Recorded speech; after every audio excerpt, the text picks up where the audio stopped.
The next question is from Aliza Fatima. She's studying MBBS from Pakistan. When a corrupt leader is elected, we are also responsible for the sins he commits as a leader. What should be our priorities while electing a leader? In today's circumstances, when we cannot find a loyal and honest leader, what should we do?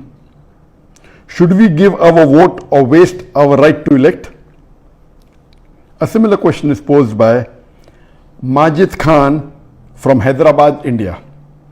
What are the qualities we should look for in today's age for selecting a leader for the Muslims? According to me, Dr. Zakir Naik would be my best choice to lead the Muslim Ummah today.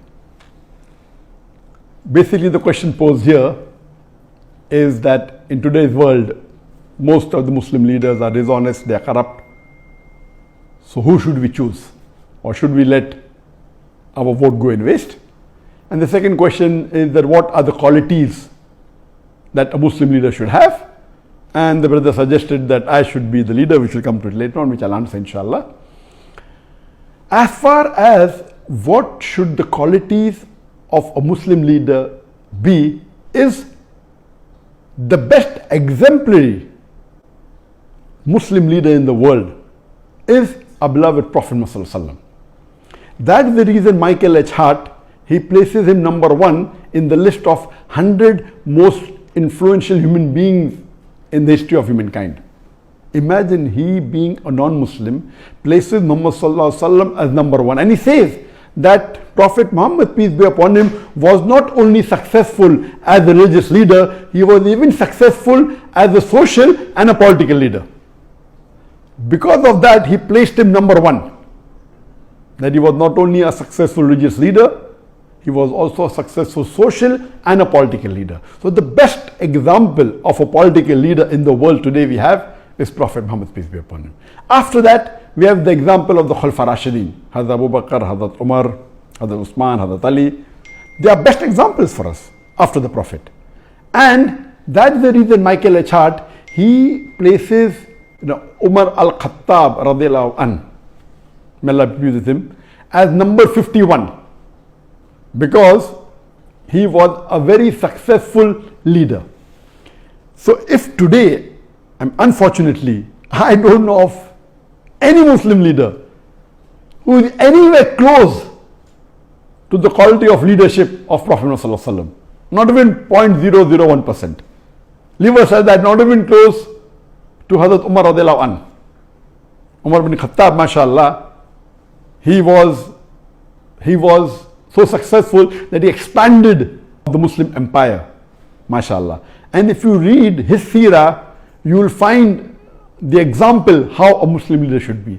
Unfortunately today, none of the Muslim leaders, we have about 56 to 57 countries in which majority of the people are Muslims. In some country 100%, some more than 95, some more than 90, some more than 50%. There are about 57 countries in the world out of a little bit more than 200 countries. That means more than 27% of the countries in the world, there are countries in which Muslims are in majority. Unfortunately, none of these leaders are anywhere close to Umar al-Khattab radiallahu anhu. Nowhere close. And if you read the seerah of Hazrat Umar, may Allah be pleased with him, he told his family that if any of my family members break any of the rules, they will get double punishment. Because the family of a caliph should be following the rules much more than others. If they break any rule, they will get double punishment. And you have several examples. Unfortunately, we find today that most of the Muslim leaders, they are more, as the sister rightly asked the question, that most of them are corrupt, most of them are dishonest, they are involved more in making money for themselves, unfortunately. Just let me give you one example of Hazrat Umar radiallahu anhu. That when he was the Khalifa, he had two of his sons, Abdullah and Ubaidullah, may Allah be pleased with them both. When they went to the governor of Basra, when they were passing Basra, the governor called them and he was very happy to meet them. He said, what can I do for you? Then he said, why don't you give this amana to Amirul Mu'minin, to your father, the Umar al-Khattab radiallahu anhu. But I give you permission that on your way you can utilize the money for business, and when you get the principal amount back, keep the profit, and you can give the principal amount back to Amirul Mu'minin. So both the sons of Umar radiallahu anhu, they take the money, and on the way they do business and they get a huge profit, and they go and give the principal amount to their father Amirul Mu'minin, and they say, this is what the governor of Basra said, and this is the amana. So Hazrat Umar was angry, and he asked his sons that, did the governor give this money to somebody else? They said no. So how come he has given it to you? So Umar radiallahu anhu commanded to his sons that give the principal amount as well as the complete profit.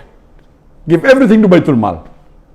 Then the people who were close to Hazrat Umar radiallahu anhu, the other Sahabas, they told that this is a business deal and the permission was given by the governor.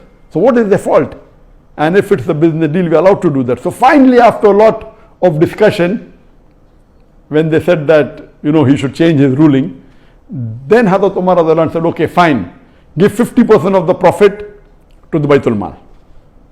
So we see he was so strict, and he made it a law that any of his governor, before they appointed, he checks their wealth.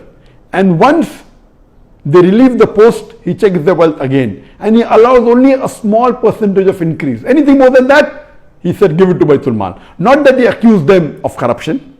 No. He said that means even if you spend more time in the worldly affairs, you're not fit to be a governor. If you want to be a governor under my rule, you have to give your pure time to your duty.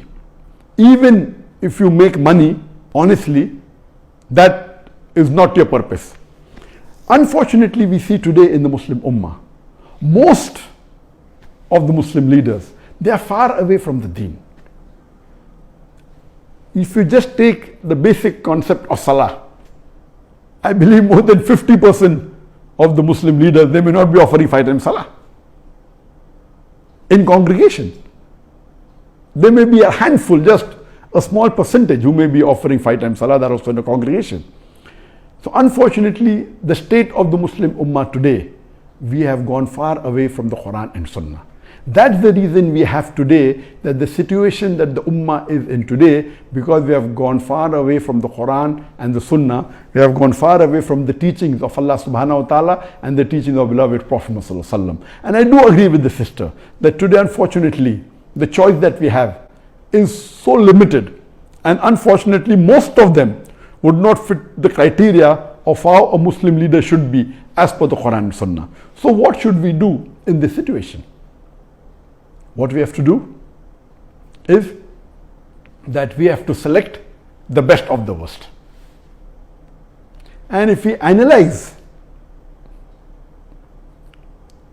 as I mentioned, that almost all the leaders, they don't have the qualities that a true Muslim leader should have, like Hazrat Umar radiallahu anhu, or even a small percentage, not even 2% of the quality of Hazrat Umar radiallahu anhu. So what we have to do, we have to select the best of the worst. And I do agree with the sister that almost all of the Muslim politicians, they are corrupt, whether it be financially, whether it be with Iman, they are, almost all. There may be 1 or 2 or 3 exceptions to the rule. So what should we do in this situation? As I mentioned, we should select the best of the worst. Number 1, according to me, is that select that Muslim leader who is becoming a leader on the Islamic card. That he's proud to be a Muslim, and he says that I'm proud to be a Muslim and I will uphold the Islamic law. Whether he does or not is secondary. Because in today's world, the basic rule for a politician today, unfortunately, is that he has to maintain his chair by hook or by crook. It may go against his set of rules, it may go against his deen, it may go against his family. As long as he is sitting on the chair, he is happy. So he will do anything to maintain his chair. Because of this reason, my first advice is that if two Muslim leaders are standing, select that Muslim leader who openly says that he is proud to be a Muslim and he is coming on the Islamic card. he may or may not be a practicing Muslim, that is secondary. I will go to the extent of saying that if there is one Muslim leader who is practicing Islam 20%, but is coming on the secular card, he is not saying that I will protect the Muslims, I will follow Islam. And there is another Muslim leader who is following 10% of Islam, but is coming with the Islamic card. He is openly saying that I will protect the religion of Islam, I will protect the Muslims. Better select the person who is following 10% Islam as coming with the Islamic card rather than the other Muslim leader who is following 20% and is not coming on the Islamic card, because the person who is not coming on the Islamic card will not go out of his way to follow the Islamic principles, because that was not his trump card to win the election. Whereas the other Muslim leader who may not be following Islam as much as the other person, both are below average, but at least because he's come with the Islamic card, he will see to it that he'll make more masajid. He may not pray salah, but he'll see to it he will make more masajid, more mosque.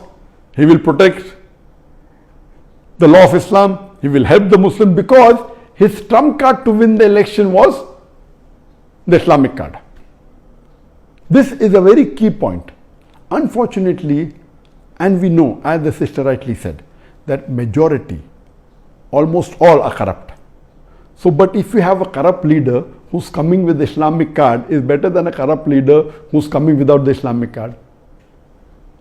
There are maybe 1, 2 or 3, if we search in the Muslim Ummah, who may be following majority of the faraiz in Islam. But they may not be having the acumen to be a good leader. We have on the other example some Muslim leader who I have praised in my speech. They may be bold, they may stand for justice, they may not be following Islam to the T. They may not be offering 5 times salah, may be offering maybe a few times in a week. But they may openly protect Islam because that is their principle, but they are not doing it for the Islam because they are doing because that is what they feel is right. They are more for the cause of humanity, but Islam is far above humanity. So because of that, they may bring a voice in the international media, but their practice may not be Islamic. So such leaders may benefit in one particular aspect of Islam to the Muslim Ummah, but on the other hand, they may be a danger. So that is the reason I personally prefer that you select those Muslim leaders who, number one, are proud to be Muslims. Unfortunately, when you look at the Muslim leaders, most of them, they're not following the Sunnah. I'm giving a small example of keeping a beard. It's not a big thing. To keep a beard doesn't take any effort. But our beloved Prophet Muhammad said, it's mentioned in Sahih Bukhari, in volume number 7, hadith number 5892, that the Prophet said that do the opposite of what the mushriks do, what the unbelievers do. Grow your beard and trim your mustaches. According to all 4 schools of thought, all the 4 Aimmas, keeping a beard is fard. It's such a small effort. But yet, unfortunately, majority, more than 75% of the Muslim leaders who are men, they don't have a beard. Why? That means they're not proud to be Muslims. That doesn't mean if you keep a beard, you have fulfilled all the requirements. No, please don't get me wrong. In requirements, you have to follow the 70 major sins and see how good the person is. So what we have to realize, my basic point here is that select those Muslim leaders who are proud to be Muslims, even though they may be less in practice. A person who's proud to be a Muslim and a practicing Muslim, it is the best. Who's practicing and doing all the faraiz? I don't think so. If you search, you may find 1 or 2, but they may not be good leaders, but they may be following the faraiz. So here, see to it that you elect those who are coming with the Islamic card and those who are proud to be Muslims and present themselves as Muslims, are not shy when they meet the non-Muslim leaders. They're not shy to present themselves as Muslims. Now coming to the second part of the question, that these criterias, the best is read the seerah of the Prophet and seerah of Hazrat Umar radiallahu anhu, Hazrat Abu Bakr, Hazrat Usman, Hazrat Ali, and you see the examples in their life, how honest. And none of these leaders, they wanted to become leaders. The hadith of the Prophet, anyone who wants to be an Amir, wants to be a leader, is not the right person. Here we find that most of the leaders want to be leaders. In the Islamic teachings, a person who himself wants to be a leader should not be made the leader. The other people who make him, and all the Khalifas, they were made by others. And you have these examples. As far as the question posed by the brother Majid, that he feels that Dr. Zakir Naik is the best choice, I'm sorry, I disagree with you totally. I don't have the qualities to be a leader at all, and I don't consider myself. And what I've seen in my life, in my personal life, I've seen that many religious people, when they enter into politics, almost all of them went away from their deen. I know several scores of Muslims who are very good practicing Muslims, who are offering 5 times salah, who are very honest, and they give such beautiful lectures. But the moment they entered politics, they got corrupt, they got influenced. Because unfortunately, the ummah that we have today, they are not like the Sahabas at the time of the Prophet and Khulafa Rashidin. Our Khulafa Rashidin, first they would take decision thinking, what would Allah want me to do? They were more scared of disappointing Allah. Today, our politicians are more interested in how it will benefit them personally. They don't want to disappoint the vote bank. The Khulafa Rashidin, they did not want to disappoint Allah.